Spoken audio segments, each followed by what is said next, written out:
They told us we were the spearhead of a new Europe, that we'd be greeted as liberators.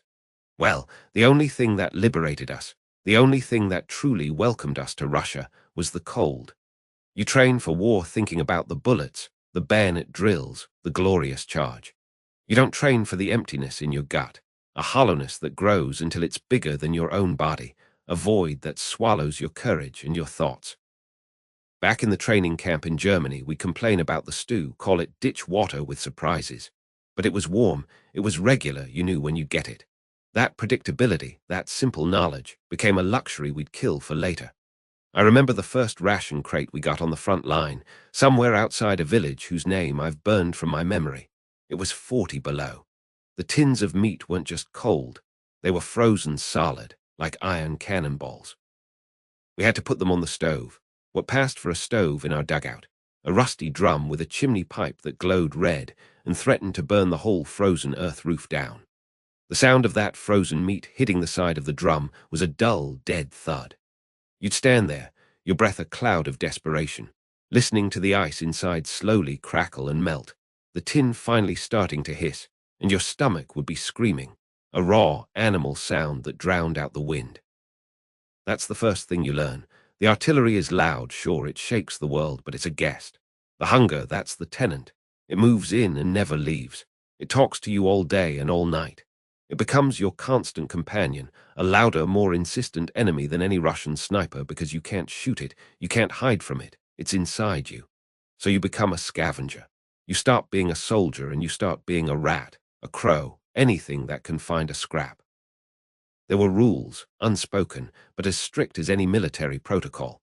When a can of meat was opened, the 5 of us in the squad would gather round, our eyes fixed on it like it was the Holy Grail. It was always Carl, the oldest, who divided.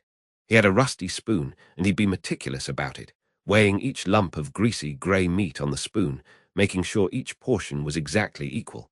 Not a gram more for anyone. That fairness was the last thread of civilization we had left. To cheat a man out of his share was a sin worse than cowardice. I remember once, Heinz found a cache of potatoes in the cellar of a bombed-out farmhouse. We were like children on Christmas morning. But the joy was always curdled with terror because you never knew if the Russians had left a present for us. A potato could be wired, a doorway could have a tripwire. So we'd move slowly, like men walking on glass, our hunger battling our fear. You'd pick up a potato, its skin cold and earthy in your hand, and you'd hold your breath, waiting for the world to end. The bread they gave us, the Karmisbrat, it wasn't bread. It was a building material. You couldn't bite into it. You'd break a tooth. You had to soak it in your ersatz coffee, that bitter brown water that tasted like burnt grain, or in the thin soup we sometimes managed to boil from a stolen bone and some melted snow. You dunk the rock-hard slab and watch the liquid slowly seep in, turning it into a soggy, tasteless mush that you'd shovel into your mouth just to feel something, anything, in your stomach besides the ache. There were moments, brief flickers, where we were human again, trading. A cigarette could be worth more than your pay. You'd see an old woman, her face a map of sorrow, huddled in what was left of her hut, and you'd hold out a couple of cigarettes. She'd look at you, her eyes empty, and then she'd vanish and come back with a single egg, maybe a scrawny chicken. The transaction was silent, filled with shame on both sides. Her trading her last bit of food to the invader, you the proud soldier reduced to begging from those you were supposed to conquer. But when you got that egg back to the dugout and cracked it into a tin cup, frying it over the stove, the smell was so rich, so impossibly normal, it could make you cry. That was a good day. Then there were the bad days, the days that stain your soul, looting the dead. You detail yourself it was a necessity, that the dead don't need their rations. But it's not something you ever get used to. The feeling of your fingers fumbling through the pockets of a frozen corpse, a boy from Hamburg you shared a smoke with just the day before, his body stiff and strange.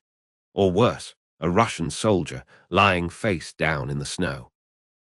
You roll him over, your heart pounding not from fear of the enemy, but from the shame of what you were doing. You'd find a piece of hardtack, a tin of fish, and the victory of it was so hollow. Your stomach would stop its screaming for a few hours, but a new sound would start up in your head, the sound of your own conscience, asking what you'd become. That full feeling was a lie. You knew it wouldn't last, and the guilt would curdle the food inside you, making you almost wish for the simple, honest pang of hunger again. People think the front is all noise, the scream of the Stukas, the thunder of the Katyushas we called Stalin's organs, the rattle of machine guns. And it is loud, God, it's loud. But there are silences, too. The eerie, breathless silence after a barrage lifts, when your ears are ringing and the world is holding its breath. And in that silence, you'd hear it. Not just my own, but all of ours. A symphony of emptiness. A low gurgle, a deep, mournful groan from the man next to you. The sound of a body consuming itself. I had a friend, a young kid from my village, Walter. He was 17, still had a boy's face. One night during a lull, we were sitting in a foxhole, the ice clinging to the wool of our coats. It was so quiet you could hear the snow falling. And then Walter let out a sound I'll never forget. It wasn't a cry of pain from a wound. It was a dry, racking sob, a sound of pure despair that came from deep in his belly. He put his face in his mittens and he just wept. "I'm so hungry, Erich," he kept saying. "I'm so empty." He wasn't crying for home or for his mother in that moment. He was crying for a piece of bread. That's what it reduced us to. They can give you medals for bravery, but there's no medal for enduring the hunger. The explosions, they come and go. The memory of the noise fades. But that sound, the sound of a man's spirit breaking because his stomach is empty, that's the sound that follows you home. That's the sound that sits with you 50 years later, in a warm house with a full refrigerator, and reminds you that war isn't about maps and strategies. It's about the relentless, grinding need of the body, and the terrible lengths a man will go to just to quiet the beast in his own belly. That gurgle, that sob in the dark, that is the true stomach of a soldier, and it's a sound more haunting than any balm. You never forget the weight of that bag. The leather strap of my sanitator kit would dig into my shoulder, a constant, cutting pressure that was my whole world when the shells started falling and the screams began. It was a good pain. In a strange way, it reminded me I was still moving, still had a job to do, when every other instinct was screaming at me to find a hole and crawl into it. And you learned to sort the wounded by sound before you even saw them. The ones screaming, cursing, howling in agony, those you could work with. They had fight left in them. It was the silent ones that chilled your blood. The ones just lying there, too far gone to even muster a moan, their eyes already looking at something you couldn't see. And the smell, God, the smell. It was a cocktail of cordite and damp earth, but underneath it all always was the coppery tang of blood and the sharp, clean sting of iodine. That smell got into the pores of your hands. A phantom sent you. Do swear you could still catch a whiff of weeks later, even after you'd scrubbed your skin raw. It was like the war had branded you, marked you as its own. I remember one time, it was in the mud near some god-forsaken village in Russia. The name, gone now, melted away with everything else. The ground wasn't ground anymore, just a churned-up soup of black earth and worse. And they were everywhere, boys from my company, boys I'd shared sardines and black bread with just an hour before, now lying broken in the muck. And every single one of them was calling my name, or what they thought was my name. Sanitator, Hilf mir, medic, help me. It was a chorus of hell, each voice pulling at you, tearing a piece of you away. That's triage. It's not some clean medical term. It's the most terrible arithmetic you'll ever do. You look at a man with his leg half off, screaming, and you look at another who's quiet, just clutching his belly, and you have to make a choice that God shouldn't have to make. You go to the quiet one first, because the screaming one still has time. I knelt by this kid, couldn't have been more than 18, his face pale as chalk. I put my fingers to his neck, feeling for the thread of life under the cold skin. I could feel it, a faint, fluttering whisper against my fingertips like a tiny bird trapped in a box. I got the sulfur powder, tried to stop the bleeding, but I could feel it. I could feel that flutter getting weaker and weaker, and then it was just gone, just stillness under my touch. And all the while, another soldier a few feet away was crying, not in pain, but just crying. Mutter, ich will zu meiner Mutter. Mama, I want my mother. And what do? You look up from the boy you just lost, your hands covered in his blood, and you crawl over to the other, and you take his hand, and you whisper, "E's word all's gut, all's word gut. It will be all right." And you're a liar. You're the biggest liar in the world, but it's a lie you tell yourself too, because if you stop believing it for even a second, you'll just lie down in the mud next to him and give up. It wasn't all the big, dramatic stuff that broke you, though. Sometimes it was the small things. the tiny gestures of humanity in the middle of all that madness. I remember a sergeant, a tough old bird from Hamburg, caught some shrapnel in the lung. I knew, the moment I saw the wet, bubbling sound when he breathed, that he was a goner. There was nothing any of us could do. He knew it too. He looked at me, his eyes wide with fear, and then this calm just washed over his face. He fumbled in his tunic pocket, his hands shaking, and pulled out a crumpled packet of cigarettes. He couldn't speak, just gestured. I took one out, put it between his lips, and struck a match. The flame illuminated his face for a second, and I saw the young man he used to be before this mess started. He took a deep drag, coughed violently, a speck of blood appearing on his lip. He exhaled the smoke slowly, and he just nodded at me, a quiet thank you. Then he closed his eyes. He died with that cigarette smoldering between his fingers. That fatigue, that exhaustion, it wasn't from lack of sleep. You could go days without proper sleep and still function. It was a different kind of tired, a soul-tiredness. It was the weight of all those lives, all those pulses you felt stop under your fingers, all those lies you told about everything being all right. It was a weight you carried in your chest, a leaden feeling that made every breath an effort. And the letters. I must have written a dozen letters home for boys who couldn't. You'd hold the pencil, and they'd dictate, their voice getting weaker with every word. Tell Mutter I was brave. Tell her I didn't suffer. Tell Elsa I love her and to please not be sad. You'd write down their last words, these fragile, hopeful lies, and you put the paper in your pocket, feeling like it was the heaviest thing you owned. You were their last connection to the world, to home, and the responsibility of it could crush you if you let it. People think the sound that haunts a medic is the screaming. It's not. The screaming is the job. The sound that follows you, that gets into your bones and stays there, is the silence. Specifically, the silence that comes after you plunge the needle of a morphine syringe into a man's leg. One moment he's writhing, his cries are a knife in the air, and then the morphine hits, and it's like a blanket descends. The scream catches in his throat, his body goes slack, and there's just quiet. A profound, peaceful, terrifying quiet. You've taken his pain away, but you've also taken his fight, and you're left alone with the sound of your own heart pounding, hoping you bought him enough peace to make it, or enough peace to let him go gently. And then there are the other sounds, the sounds of the body itself. There's one I'll never forget, the specific, wet, sucking sound of a chest wound. It's a sound you hear with your ears, but you feel it in your guts. It's the sound of a lung trying to inflate where it shouldn't, of air and blood mixing in a sac that's been torn open. It's a horrible, intimate sound, the sound of the machinery inside a man coming apart. And through it all, underneath the shelling and the moans, there was always one more sound, the one I clung to, the quiet, rhythmic sound of my own breathing. In, out, a fragile metronome ticking off the seconds I was still alive. When you're leaning over another broken boy, your hands slick with blood, that sound inside your own head is the only thing that separates you from him. It's the thinnest of threads, and you listen to it like it's the most beautiful music in the world, praying you'll get to hear it for just one more minute, one more hour, one more day, until you can finally go home.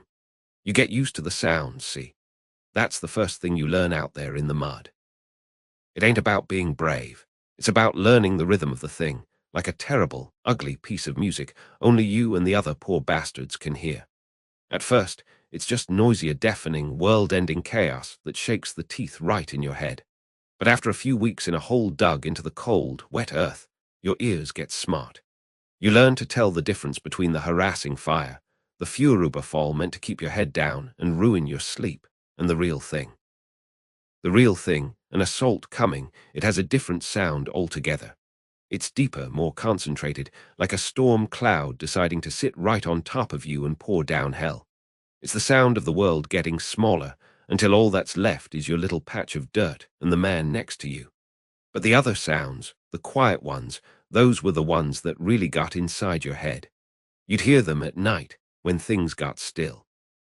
A cough from the Russian lines, maybe 100, 200 meters away through the barbed wire and the shattered trees. Just a cough. A human sound.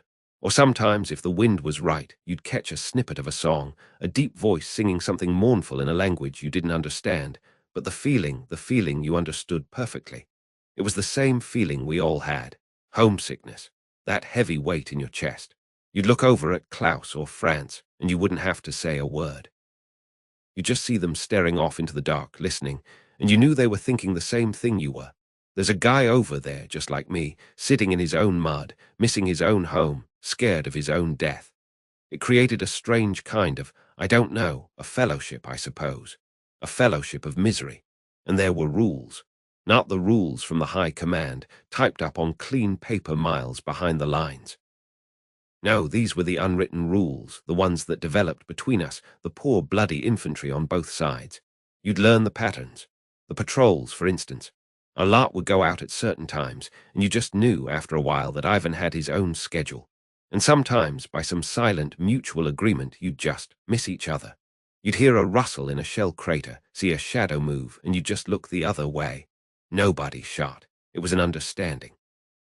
Why ruin a perfectly good night by getting into a scrap that wouldn't change a damn thing? It wasn't cowardice. It was exhaustion. A deep, bone-etching exhaustion with the whole bloody business. We were all just trying to see the sun come up. One morning, I remember it was so quiet you could hear the frost melting on the rim of my helmet. A thin, pale sun was trying to break through the mist. I was on watch, my breath making little clouds in the air, and I saw movement across the way. A Russian soldier, just his head and shoulders peeking over their parapet. He saw me, too. We froze for a second, too dear caught in each other's gaze. Then slowly, so slowly, he raised a hand. Not a wave, really, just a hesitant lifting of the fingers, a recognition. I didn't wave back. I just gave a slow, single nod. He nodded back, and then he was gone. That was it. But in that tiny, silent exchange, the whole war just fell away. He wasn't the enemy. He was just another kid, cold and tired. There was another time, I'll never forget it. There was a farmer, an old man who must have been too stubborn or too poor to leave his land. His field was a nightmare, a Naaman's land littered with craters and worse mines. And right in the middle of it was his cow, bawling its head off, tangled up in some wire. The stupid thing had wandered right into the death zone. The shooting had stopped for a little while that afternoon, one of those strange lulls. And this old man, he just walks out, right into the open, heading for his cow. My lieutenant raised his binoculars. "Is he mad?" he muttered. We all watched, rifles ready, but nobody fired. And then we saw the Russians watching, too. Their heads were popping up all along their line. The old man didn't seem to care about any of us. He was just focused on that cow. He got to it, started untangling it, talking to it softly. And for a good 10 minutes, there wasn't a single shot fired on the entire front. Germans and Russians, we just watched an old man save his cow. When he led it back to safety, shuffling through the mud, the war just started up again. A few desultory shots, then back to the usual rhythm. But for those few minutes, we'd all agreed, without a single word, to be human beings again. It was like a little Christmas truce, but in the middle of nowhere, for no reason other than it felt like the right thing to do. Those little truces led to other things. Barter.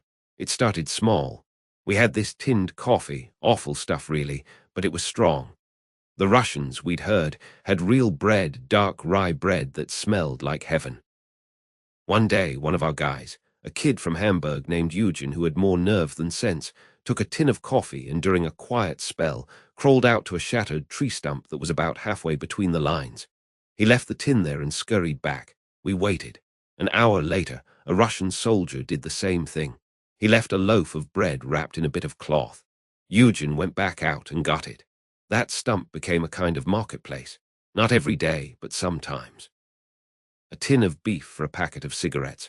A chocolate bar for a small bottle of vodka. It was dangerous, of course, but it was a different kind of danger. It was a gamble on humanity. And when you're living in a hole, surrounded by death, the gamble feels worth taking. It made you feel like you were still a person, not just a cog in the killing machine. You taste that Russian bread, and for a second you weren't a soldier. You were just a man, sharing a meal with another man. It's a powerful feeling, that. It can mess with your head more than any bombardment, because it couldn't last. It never does. The breaking point came with the new officers. They were always the worst. The fresh-faced ones straight from the academy, their uniforms still clean, their eyes full of ideas about glory and duty. They hadn't been out here long enough to learn the rhythm. They hadn't heard the coughs or seen the hesitant wave. To them, the men across the wire were just targets, abstractions.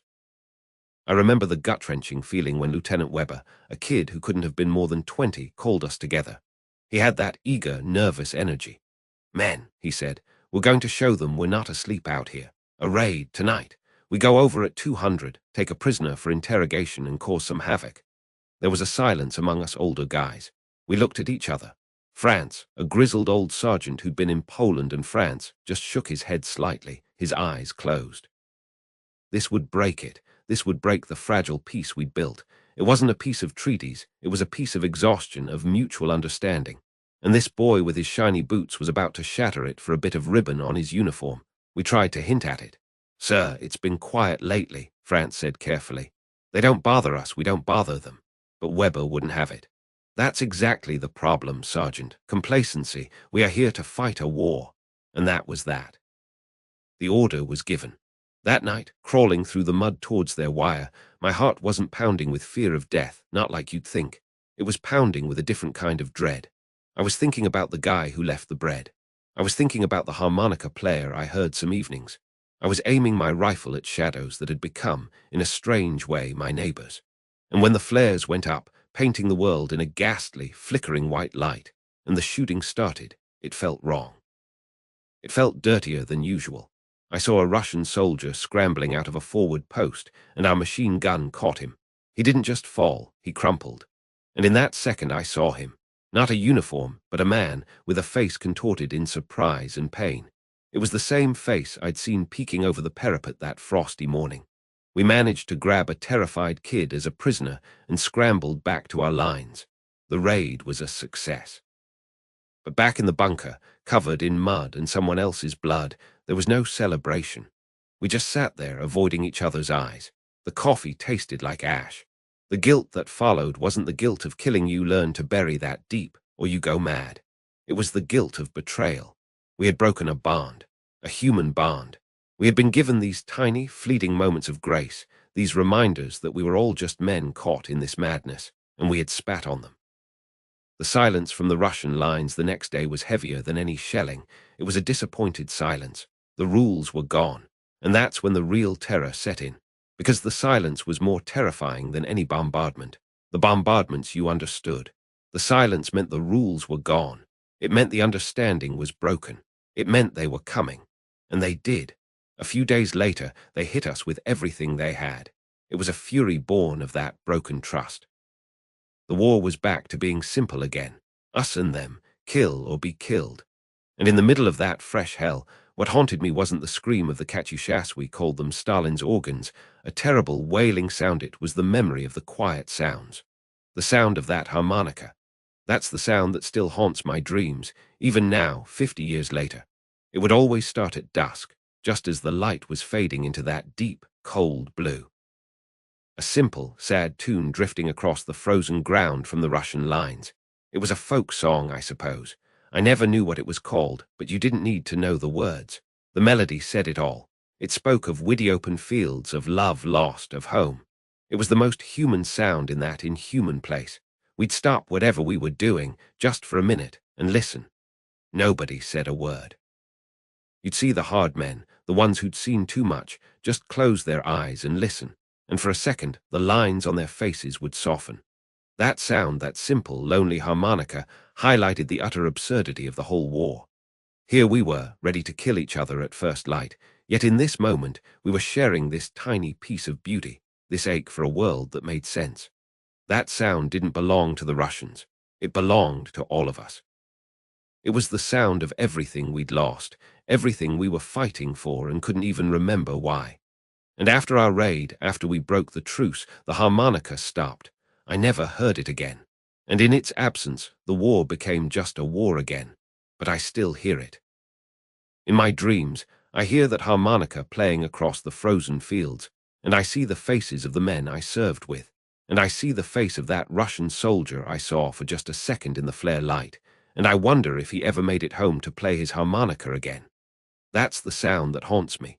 Not the noise of the war, but the sound of the peace we couldn't hold on to. They issued us everything, at least that's what they told us. The rifle, the Mauser, cold and heavy, the weight of it feeling like it was the only real thing in the world sometimes. The ammunition, the gas mask in its ugly canister that dug into your hip, the mess tin, the entrenching tool. All of it was supposed to be everything we needed. But it was a lie, a damned lie. The real inventory, the one that kept you human, that kept you from becoming just another piece of machinery in this vast, grinding war, that was the stuff you carried secretly, carefully, tucked away where the officers wouldn't find it on inspection. They saw it as a weakness, a softness, something that would keep you from being a good soldier. But we knew the truth. That softness was the only thing keeping you from going insane. For me, it was three things. A photograph of my parents, taken before all this, before the world went mad, my father looking stern, but with a twinkle in his eye he always tried to hide, my mother's smile a little sad, as if she knew what was coming. Then there was the letter from my Elsa, folded and refolded so many times the creases were white and soft as cloth, the ink starting to blur in one corner where a drop of rain or maybe something else had fallen on it. And finally, a smooth grey stone from the river that ran behind our house, a stone I'd picked up on my last day of leave, its surface worn perfectly smooth by centuries of water. That was my real kit. That was the weight that mattered. We all had our treasures. Muller had a lock of his baby daughter's hair, tied with a tiny blue ribbon. Schmidt, the old man we called him though he was only 28, had a single chess piece, a white knight, that he'd rub between his thumb and forefinger when he was thinking. We'd hide these things in the lining of our helmets, sewn into the collar of our tunics, or wrapped in oilcloth at the bottom of our packs. The officers, the real hard cases, they'd sometimes do spot inspections, rooting through your things looking for contraband, for anything that hinted you had a life before this, a life you might want to return to. I remember once, Lieutenant Weber, a man with eyes like chips of ice, found a small, knitted doll on young Becker. He held it up in front of the whole platoon, sneering. "What is this, Becker? A toy for a little girl? Are you a little girl?" Becker's face went bright red, but he stood his ground. "It's from my sister, Herr Lieutenant, for good luck." Weber just laughed, a dry, ugly sound, and tossed it into the mud. Luck is for the unprepared soldier. We make our own luck.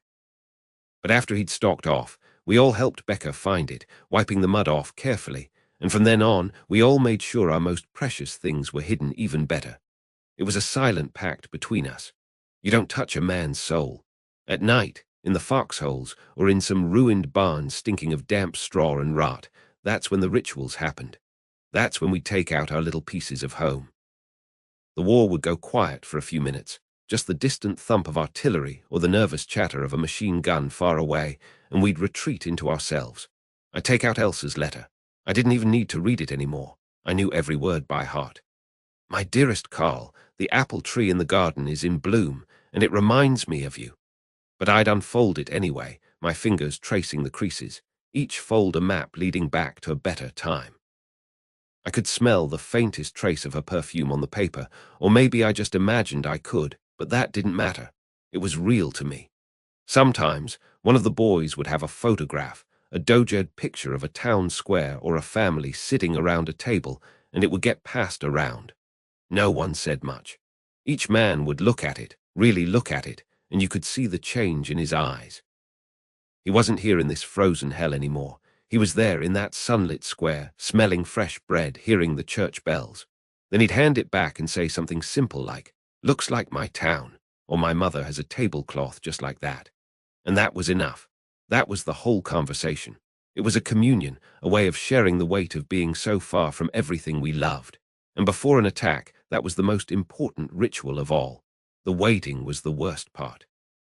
The stomach-churning fear, the taste of copper in your mouth, your hands shaking so bad you had to clench them into fists.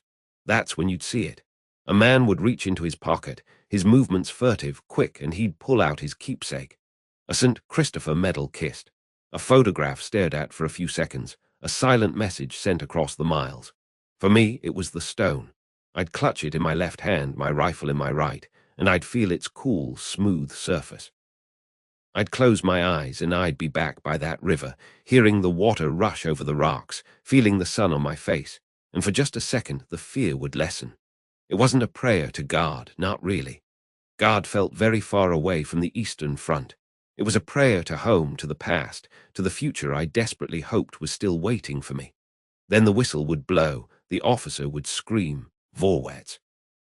And you'd shove that stone deep into your pocket, take a deep breath of that foul, cordite-tinged air and climb out of the trench into the madness. But for that one moment, you had an anchor.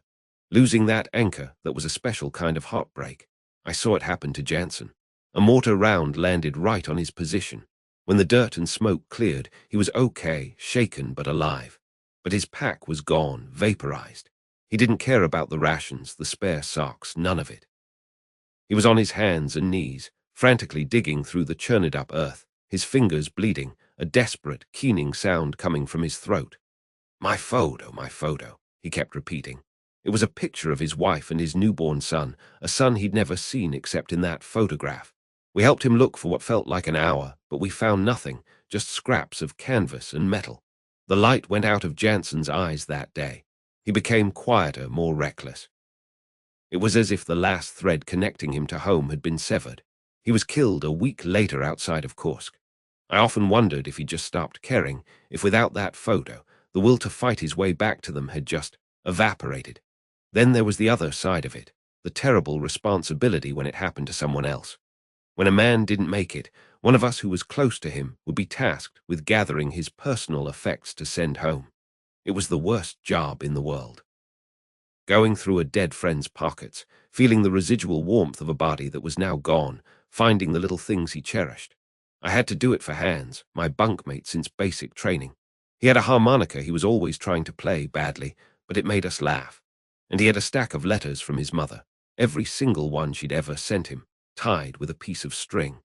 My hands were trembling as I put it all into a small canvas bag, but then I had to write the letter to go with it. What do you say to Mother? Do you tell her how her son died, screaming in the mud with his guts in his hands? Do you tell her the last thing he said was a curse? No, you lie. You write a beautiful, clean lie. You say he died quickly, he didn't suffer, he was a brave soldier and he spoke of home often. And you sign it, with deepest sympathy from his comrade. And you hope that lie becomes a kind of truth for her, a small cushion against the unbearable reality. Then you add one last thing of your own, something he'd want them to have. For Hans, I added a small, carved bird he'd always admired that I'd picked up in a village. It wasn't regulation. It was everything. There came a point for some of us when we started to think about what would happen if our own things were sent home. The letters we'd written, especially. In the beginning, you'd write everything down, all the fear, the horror, the things you saw that no human being should ever see. You'd pour it all out onto the page, thinking it would somehow lighten the load. But then you'd look at those pages, covered in your own frantic handwriting, and you'd realize you couldn't send this. You couldn't burden them with this knowledge, this poison. You couldn't let your mother read about the face of a Russian boy you'd bayoneted, or your father read about the way the frozen dead looked like marble statues in the snow. So you made a decision. I remember one night, huddled around a small, smoky fire, watching Muller take out a bundle of letters he'd written to his wife. He didn't say a word. He just fed them, one by one, into the flames. The paper curled and blackened, the words he'd poured his soul into vanishing into smoke. We all understood. We'd all done it, or we were about to. It was an act of love, a protection. Better they think you were strong and silent than know you were trembling and broken. So I burned my own letters, the ones filled with the truth. The ones I sent home were full of lies about extra rations and beautiful sunsets, and questions about the dog, and did Uncle France fix the roof? The real war stayed with me, locked inside, alongside the smooth stone in my pocket. And that's where the sound comes in. People think war is loud, and it is. God knows it is. The screaming whine of the Stalin's organs, the crump of artillery shells, the relentless stutter of the MG-42, the roar of the dive bombers. But the sounds that haunt me aren't those. It's the sounds that happened in the quiet moments, the sounds attached to those small, precious weights we carried. The most important sound in the world to me was the soft, dry rustle of that single piece of paper, Elsa's letter, when I unfolded it in the absolute silence of the foxhole. In the middle of all that chaos, that tiny sound was an anchor to sanity. It was the sound of a normal world, of a quiet room, of a hand writing words meant only for me. I'd hold my breath to hear it better, that crinkling whisper that drowned out everything else. Then there was the silence after the blast.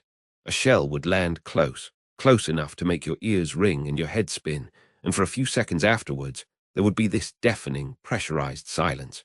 It was a void, a nothingness. And in that void, the first thing I would do, Every single time, my heart hammering against my ribs, was to pat my chest pocket. Not for wounds, but for the lump of that river stone. My fingers would fumble, frantic, until they felt its solid, unyielding shape through the coarse wool of my tunic, and only then would I breathe again. That confirmation, that tactile proof that I was still here, that the stone and I had survived another one, was more powerful than any prayer. The silence was filled with that feeling, the cool, smooth weight against my pounding heart. But the sound that still haunts my dreams, the one I can't ever forget, is a different one. It was after a particularly bad engagement near the Dnieper River. We lost a lot of boys. We were burying them, or what was left of them, in a shell crater. We had no chaplain, no flags, no ceremony. Just a few tired, dirty men performing a necessary, ugly task. One of the fallen was a kid named Klaus, barely 18. He had no identification left on him, nothing official. But I knew he carried a small, silver locket with a picture of his sweetheart. I found it on him, caked in mud. As we laid his body in the ground, someone found an empty ammunition box to use as a marker. I held the locket in my hand for a moment, and I had a choice. Send it home to a girl who would get a telegram and this locket and a life of sorrow, or let it stay with him. I made a decision. I knelt down and I dropped the locket into the wooden box. It hit the bottom with a final, tiny, metallic clink. Then we shoveled the dirt over him. That sound, that small, lonely sound of a keepsake hitting the bottom of a makeshift coffin, that was the sound of a life ending. It was the sound of all our hopes hitting bottom.